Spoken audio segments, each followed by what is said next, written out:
Kaixo denoi, zer moduz? Gaur kontatuko dizuedan ipuina? Azaskalo da. Margarita del Mazo eta Charlotte Pardirena. Ea, zer iruditza zaizuen. Begira. Bazen behin, asti bat, mago bat, etxezulo zahar batean bizi zen.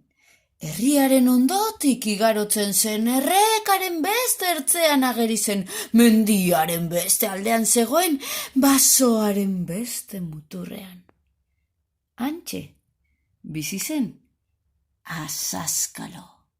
Azaskalo zuen izena, azaskalik sekula mozten ez zuelako. Eta noski, labanak bezain zorrotzak zituen azaskalak. Begira, asti normala zen Azaskalo. Astia magoa, baina normala, Astikeria normalak egiten zituen. Osagai normalekin. Zapomiak, eulizangoak, armaren mukiak. Gauza hoiekin bere edabe magikoak egiten zituen asti honek. Eta ilargi beteko gauetan, lasterka irtetezen etxeetik, basoa zeharkatu, mendia igo, mendia jetxi, jauzi batekin erreka gurutzatu, eta herrira iristen zen. Eta herrian, aurrak harrapatzera joaten zen. Aur guztiak gustatzen zitzaizkion Azaskalori. Argalak eta lodiak, txikiak eta hundiak, ilegorriak, beltzaranak, ilehoriak. Aurrak gustatzen zitzaizkion Azaskalori. Gau haietako batean, herrian sartu zen. Ilargia zuria eta borobila zegoen.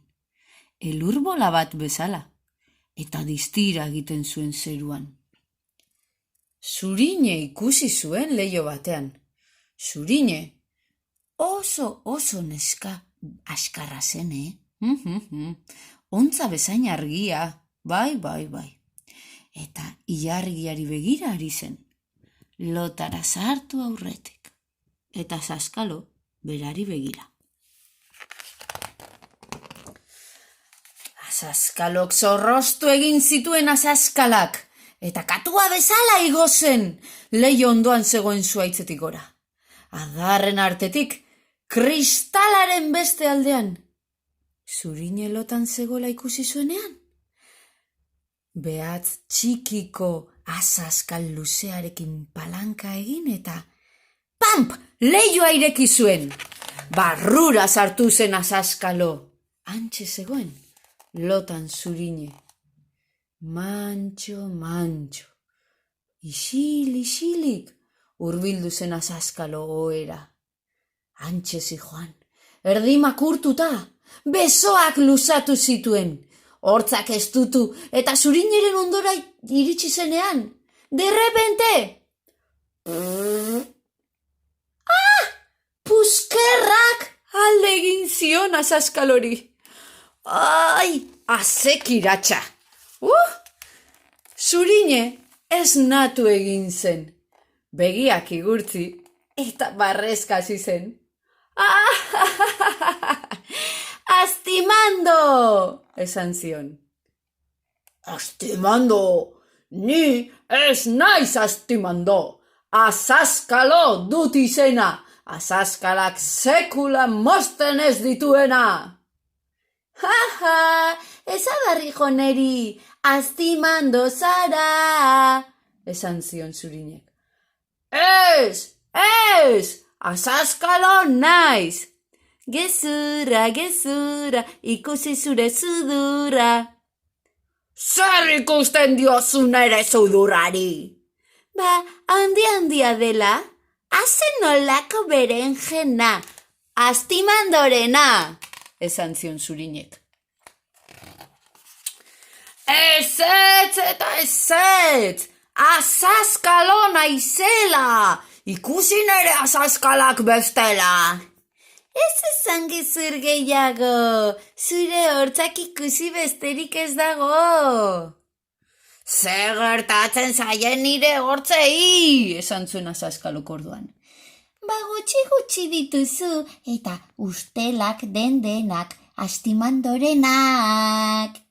Hauek nire hortzak dira, Azazkalo naiz, ikusi nire azazkal guztiak. Zu bai zarela egoskorra, esan zion, orduan Zurinek. Aztimando zarela, aizia jo zaizu burura ala de montre.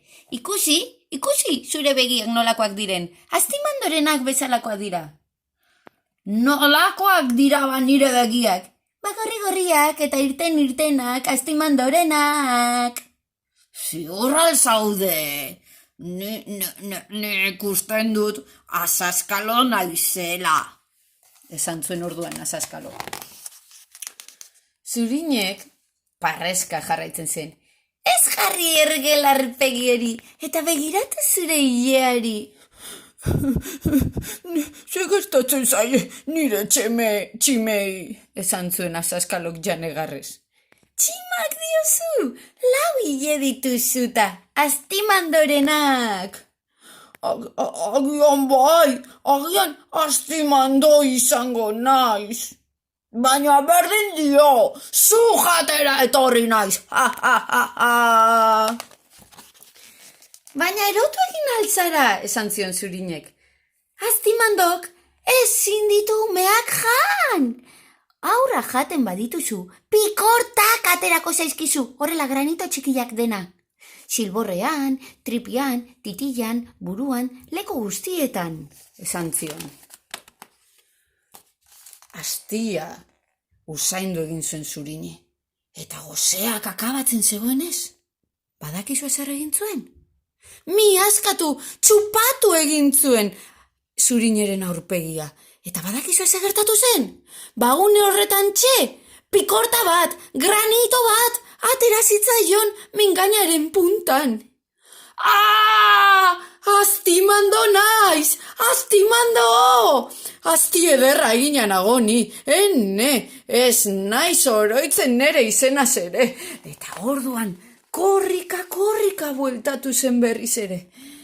Aurpegia oker eginda, lehiotik salto egin, erritik irten, jauzi batekin erreka gurutzatu, mendia igo, mendia jetxi, basoa zerkatu eta azkenean iritsi zen bere, txera, ganbarara igo, eta antxe aurkitu zuen, bila eta bila ari zena.